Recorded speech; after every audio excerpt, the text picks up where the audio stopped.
Bugun men sizlarga juda muhim masalani tushuntirib bermoqchiman.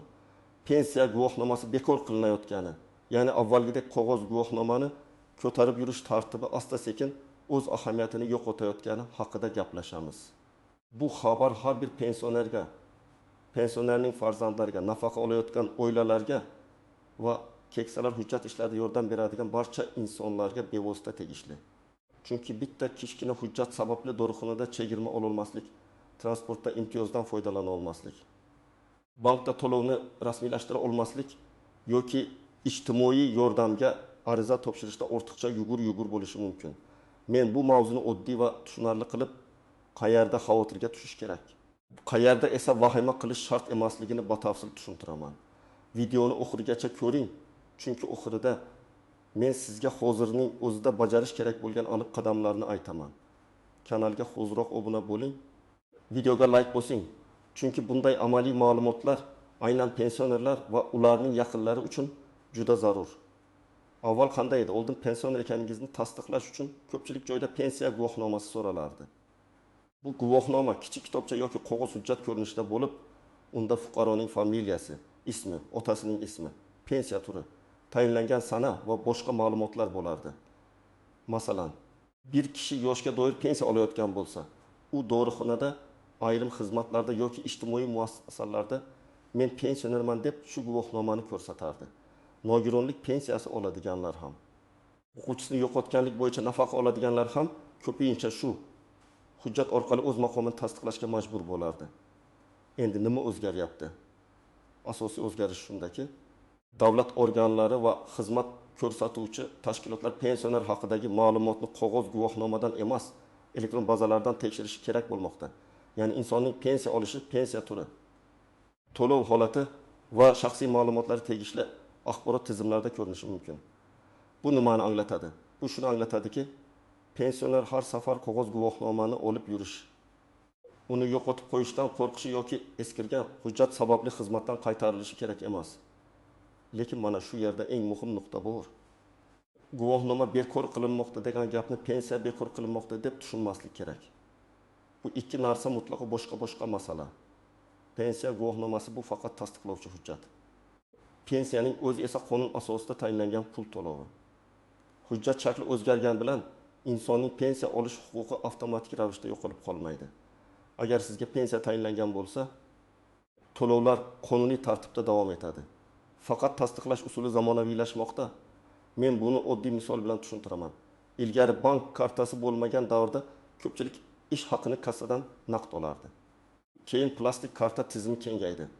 Bu ish haqi bekor bo'ldi degani emas, balki uni olish usuli o'zgardi degani.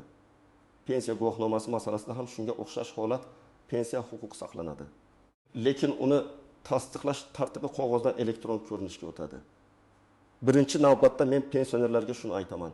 Agar siz pensiyangizni har oy o'z vaqtida olayotgan bo'lsangiz, bank kartangiz ishlayotgan bo'lsa, pasport yoki ID kartangizdagi ma'lumotlar to'g'ri bo'lsa, siz haddan tashqari xavotirga tushishingiz shart emas. Chunki asosiy ma'lumotlar bazada bo'ladi. Sizdan har joyda eski pensiya guvohnomasini talab qilishlari kamayishi kerak. Ammo bu umuman hech narsa tekshirmang degani emas. Ayniqsa ma'lumotlarda xatolik bo'lsa, muammo paydo bo'lishi mumkin. Masalan, birinchi hayotiy vaziyatni olaylik. Toshkent viloyatida yashovchi oltin tekis yoshli otaxon har oy 1 million 200 ming so'm pensiya oladi. U ilgari dorixonaga borganda pensiya guvohnomasini ko'rsatib, ayrim dori vositalari bo'yicha imtiyozli ro'yxatga kirganini tekshirtirardi. Endi dorixona yoki tegishli tizim pensioner maqomini elektron bazadan ko'rishi mumkin bo'lsa, otaxon yonida eski guvohnoma bo'lmasa ham pasport yoki ID karta orqali tekshiruv amalga oshiriladi. Bunda otaxonning asosiy vazifasi shaxsni tasdiqlovchi hujjatni tartibli saqlash va ma'lumotlar mosligini nazorat qilishdir. Ikkinchi vaziyat. 62 yoshli ayol pensiyaga yangi chiqqan. Unga pensiya tayinlandi, bank kartasi ochildi. Lekin u qo'lida alohida pensiya guvohnomasi bo'lmagani uchun men hali pensioner hisoblanmaymanmi deb xavotirlanmoqda. Men bunday fuqarolarga aytaman. Pensiya tayinlanganligi haqidagi qaror, SMS xabarnoma, bank orqali to'lov kelgani yoki pensiya jamg'armasi bazasidagi yozuv sizning maqomingizni tasdiqlaydi. Muhimi to'lov tayinlangan bo'lishi. qog'oz guvohnoma berilmagan bo'lsa ham bu siz pensiya olmaysiz degani emas. Uchinchi vaziyat, bir pensionerning eski guvohnomasida familiyasi boshqacha yozilgan, pasportida esa yangi familiya. Masalan, nikohdan keyin familiya o'zgargan, lekin eski guvohnomada avvalgi familiya qolgan. Mana shu holatda muammo chiqishi mumkin. Chunki elektron bazadagi ma'lumot pasport ma'lumotiga mos bo'lmasa, ayrim xizmatlarda tekshiruv kechikadi. Bunday insonlar albatta pensiya jamg'armasi bo'limiga yoki davlat xizmatlari markaziga murojaat qilib ma'lumotlarni moslashtirishi kerak. Chunki kelajakda qog'oz hujjatdan ko'ra elektron yozuv asosiy ahamiyatga ega bo'ladi. Kimlar ko'proq e'tiborli bo'lishi kerak? Birinchidan, yaqinda pensiyaga chiqqanlar, chunki ularning ma'lumotlari yangi kiritilgan bo'ladi. Ayrim hollarda bank rekvizitlari, telefon raqami yoki yashash manzili to'liq yangilanmagan bo'lishi mumkin. Ikkinchidan, boshqa viloyatdan boshqa viloyatga ko'chgan pensionerlar. Masalan, Samarqanddan Toshkentga ko'chib kelgan odam pensiyasini avvalgi hudud orqali olgan bo'lsa, ma'lumotlar yangilanishi zarur. Uchinchidan, nogironlik pensiyasi yoki ijtimoiy nafaqa oluvchilar. Chunki ularda tibbiy xulosa, nogironlik guruhi, muddatli yoki muddatsiz maqom kabi qo'shimcha ma'lumotlar bor. To'rtinchidan, vasiy orqali pensiya oladiganlar, ya'ni pensionerning o'zi borib ololmaydigan holatlar. Bu yerda ishonchnoma, vasiylik hujjatlari va bank ma'lumotlari juda muhim. Kimlar unchalik xavotir olmasligi mumkin. Agar sizning pasportingiz yoki ID kartangiz yangi bo'lsa, pensiya kartangiz ishlayotgan bo'lsa, telefon raqamingiz o'zingiz nomingizda bo'lsa, yashash manzilingiz o'zgarmagan bo'lsa va pensiya to'lovi uzluksiz kelayotgan bo'lsa, sizda katta muammo bo'lish ehtimoli kam. Lekin men baribir har bir pensionerga kamida bir marta o'z ma'lumotlarini tekshirtirishni tavsiya qilaman. Chunki xatolik ko'pincha odamga kerak bo'lgan paytda bilinadi. Dorixonada, bankda, shifoxonada yoki ijtimoiy yordamga ariza topshirayotganda. Yana bir misol keltiraman. 7 yoshli onaxonning pensiyasi har oy 920 ming so'm. U o'g'lining uyida yashaydi, lekin ro'yxatda boshqa tumanda turadi. Agar biror hududiy imtiyoz, kommunal yordam yoki moddiy yordam olishda yashash manzili muhim bo'lsa, elektron bazada eski manzil chiqib qolishi mumkin. Oldin qog'oz guvohnoma bilan ayrim joylarda gaplashibdi. Tushuntirib ketish mumkin edi. Endi tizimlar bir-biri bilan bog'lanar ekan, ma'lumotlarning aniqligi yanada muhimlashadi. Shuning uchun pensionerning amaldagi yashash joyi, ro'yxatdagi manzili va telefon raqami imkon qadar yangilangan bo'lishi kerak. Pensiya guvohnomasi bekor qilinishi oddiy odam uchun nimani osonlashtiradi? Avvalo, hujjat yo'qolib qolsa, uni qayta tiklash uchun sarson bo'lish kamayadi. Ikkinchidan, qog'oz hujjat eskirib, yirtilib, yozuvlari o'chib qolishi muammo bo'lmaydi. Uchinchidan, soxta hujjatlardan foydalanishning oldi olinadi. To'rtinchidan, davlat xizmatlari tezlashadi. Chunki xodim ma'lumotni qo'lda tekshirib o'tirmaydi, tizimdan ko'radi. Beshinchidan, pensionerning farzandlari yoki yaqinlari ham ko'p hollarda elektron xizmatlar orqali ma'lumotni aniqlashtirishga yordam bera oladi. Lekin bu o'zgarishning qiyin tomoni ham bor. Hamma pensioner ham internetdan foydalana olmaydi. Hamma ham telefoniga SMS kelishini kuzatmaydi. Ayrimlarning telefon raqami farzand nomida, ayrimlarning bank kartasi qarindoshida turadi. Ayrimlar esa umuman elektron tizimlardan qo'rqadi. Shuning uchun men doim aytaman. Yangi tartibdan qo'rqish kerak emas, lekin unga tayyor bo'lish kerak. Endi eng ko'p xato qilinadigan joylarni tushuntiraman. Birinchi nozik jihat, eski pensiya guvohnomangizni darhol tashlab yubormang. Garchi qog'oz guvohnoma ko'p joyda talab qilinmaydigan bo'lsa ham, u sizning eski ma'lumotlaringizni tasdiqlovchi qo'shimcha hujjat bo'lib qolishi mumkin. Ayniqsa, pensiyaga chiqqan sana, pensiya turi yoki oldingi ma'lumotlar bo'yicha bahsli holat chiqsa, eski guvohnoma foyda berishi mumkin. Men tavsiya qilaman, uni uyda alohida papkada saqlang. Yonda pasport nusxasi, bank karta rekvizitlari, pensiya tayinlanganligi haqidagi hujjat va boshqa muhim qog'ozlar bo'lsin. Ikkinchi nozik jihat, barcha tashkilotlar bir vaqtda yangi tartibga moslashmasligi mumkin. Ya'ni qonun yoki tartib elektron tekshiruvga o'tsa ham, amaliyotda ayrim joylarda xodimlar hanuz guvohnomangiz qani deb so'rashi mumkin.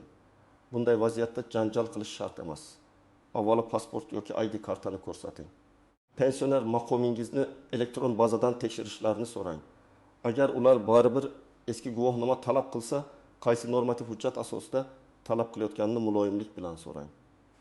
Chunki ko'p hollarda xodim eski odat bo'yicha so'raydi, lekin aslida shaxsni aniqlash uchun ID karta yetarli bo'lishi mumkin. Uchinchi nozik jihat pensiya turi muhim. Yoshga doir pensiya, nogironlik pensiyasi, boquvchisini yo'qotganlik pensiyasi, ijtimoiy nafaqa yoki kompensatsiya to'lovlari bir xil narsa emas. Ayrim imtiyozlar faqat yoshga doir pensionerlarga berilishi mumkin. Ayrimlari nogironligi bo'lgan shaxslarga. Ayrimlari esa kam ta'minlangan oilalarga tegishli bo'ladi. Shuning uchun men pensionerman, demak hamma imtiyoz menga tegishli deb o'ylash noto'g'ri. Elektron bazada aynan qaysi to'lov turi ko'rinishi muhim bo'ladi. 4-chi nozik jihat. Bank kartasi bilan pensiya guvohnomasi bir narsa emas. Ba'zi odamlar menda pensiya kartasi bor, demak shu guvohnoma o'rniga o'tadi deb o'ylaydi. Bank kartasi pul olish vositasi. U sizga to'lov kelayotganini ko'rsatishi mumkin, lekin har doim ham pensioner maqomini to'liq tasdiqlamaydi. Masalan, kartaga boshqa to'lov ham tushishi mumkin. Shuning uchun rasmiy tekshiruvda shaxsiy identifikatsiya ma'lumotlari, ya'ni pasport yoki ID karta, shuningdek elektron baza asosiy rol o'ynaydi.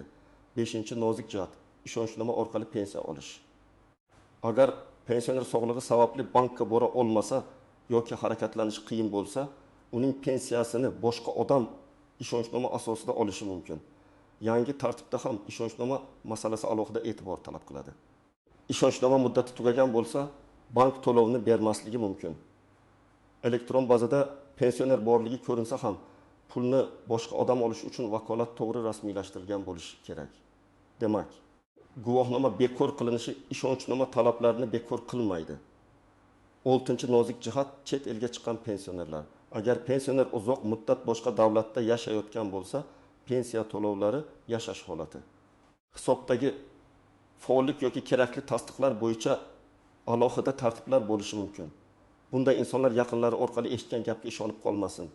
Ular pensiya jamg'armasi yoki konsullik orqali aniq ma'lumot olishi kerak. Chunki elektron tizimga o'tish xorijda yashovchi pensionerlarning holatini ham tartibga solishni talab qilishi mumkin. 7-chi nozik jihat SMS va telefon raqami. Bugun ko'p davlat xizmatlari telefon raqamiga bog'lanmoqda.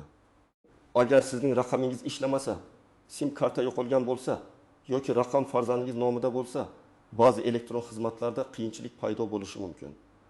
Masalan, tasdiqlash kodi keladi, lekin pensioner uni ko'rmaydi. Shuning uchun men har bir pensionerga o'z nomidagi faol telefon raqamini yuritishni maslahat beraman. Agar o'zi foydalana olmasa, ishonchli farzandi yoki yaqin qarindoshi yordam bersin, lekin raqam masalasi tartibli bo'lsin.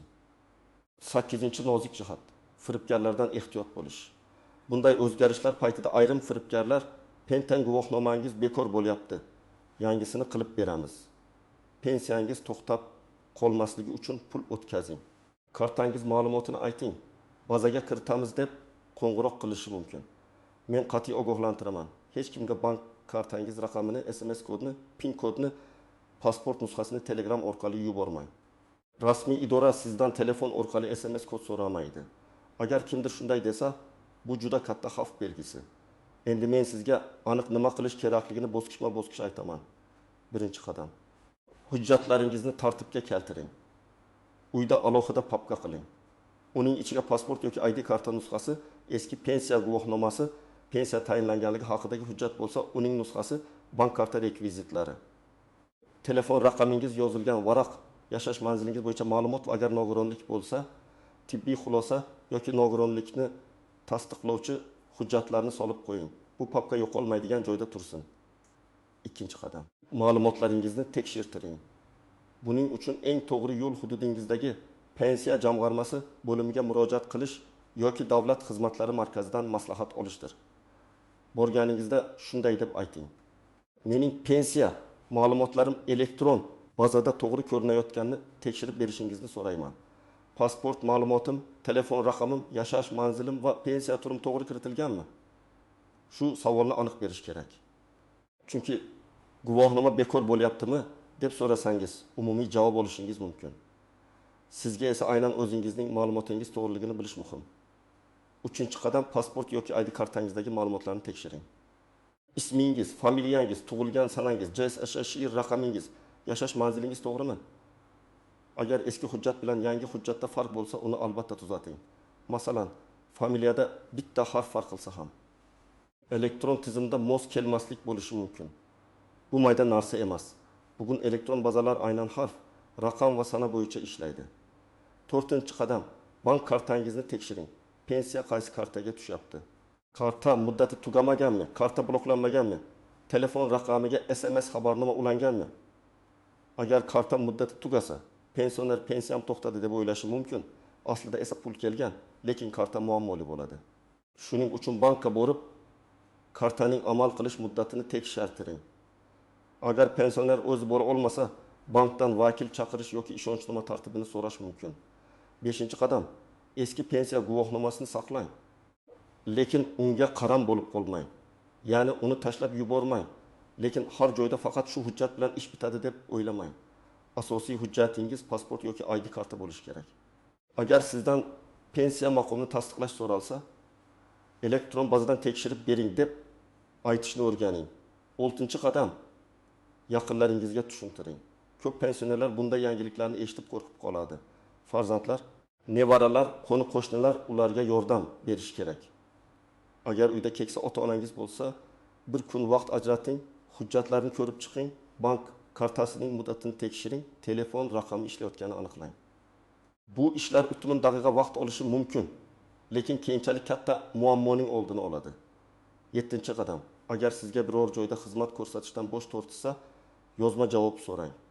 Masalan, dorixona, bank, ijtimoiy xizmat yoki boshqa tashkilot pensiya guvohnomasi yo'q ekan, xizmat bermaymiz desa, darhol janjal qilmang. Muloyimlik bilan iltimos rad etish sababini yozma shaklida bering deb ayting. Ko'pincha shundan keyin xodim masalani jiddiyroq ko'rib chiqadi. Chunki og'zaki rad etish oson, yozma rad etish esa asos talab qiladi. 8-qadam, firibgarlikdan himoyalaning.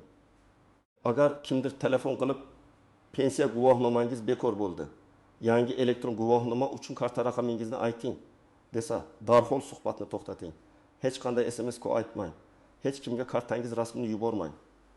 Agar shubha bo'lsa, bankning rasmiy raqamiga yoki pensiya jamg'armasining hududiy bo'limiga o'zingiz qo'ng'iroq qiling. Sizga qo'ng'iroq qilgan noma'lum odamga ishonmang. 9-qadam, agar pensiya to'lov kechiksa, sababini aniqlang. Ba'zan odamlar guvohnoma bekor bo'lgani uchun pul kelmadi deb o'ylaydi. Aslida sabab boshqa bo'lishi mumkin. Bank kartasi muddati tugagan, hisob raqami o'zgargan, ma'lumotlarda xatolik bor. Pensiya turi bo'yicha qayta tekshiruv kerak yoki texnik kechikish bo'lgan. Shuning uchun birinchi bo'lib bankdan hisob holatini so'rang, keyin pensiya jamg'armasiga murojaat qiling. Muammoni taxmin bilan emas, aniq ma'lumot bilan hal qilish kerak. 10-qadam, ariza yozishni biling.